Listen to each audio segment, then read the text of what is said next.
We're talking ISBNs today. I'm Emily Michael, indie author and freelance book editor. An ISBN is a unique identifying number for your book. You will need one ISBN for each version of your book. So one for an ebook, one for a paperback, one for an audiobook, one for a hardback. I'm going to be talking specifically to my US indie authors because the rules are different depending on where you live. There are two main sources for your ISBN. One is to go directly to Bowker through myidentifiers.com and purchase your own. Two is to get a free ISBN through the platform that you will be publishing through, say KDP or Draft to Digital, Ingram Spark, or Barnes & Noble. Your best practice is to own your own ISBN because the entity who originally bought the ISBN number will be listed as the publisher. But because Bowker has a monopoly, they can charge whatever they want. It is over $100 for one ISBN. It is $200 to $300 for 10 ISBNs and almost $600 for 100 ISBNs. And that's a lot of money up front, especially as a new indie author who hasn't had a chance to earn money on their books yet. Some less than reputable agencies or publishers will offer you an ISBN for less money, but then they're the ones who control that ISBN and who are the publisher of record for your book, and you don't want that. When you do decide to buy your ISBNs,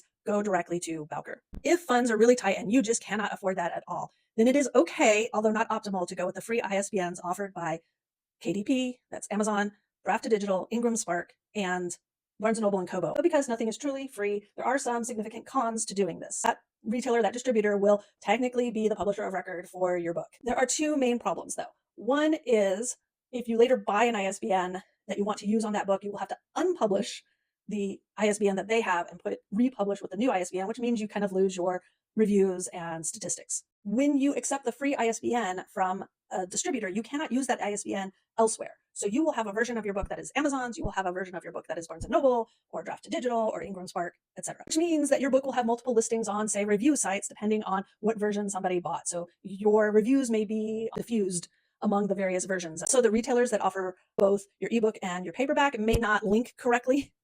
So it makes it harder to find one version or the other. One myth I see a lot of is that if you accept the free ISBN from Amazon, that you cannot distribute that ebook widely, and that isn't true. You just have to go about it in a specific way. Ingram Spark, unless you specifically tell them not to distribute to Amazon or I believe Apple, they will. And then the two versions like get into a fight with each other. But Draft to Digital, you can choose whether or not to distribute to Amazon through their site every single time with every single book.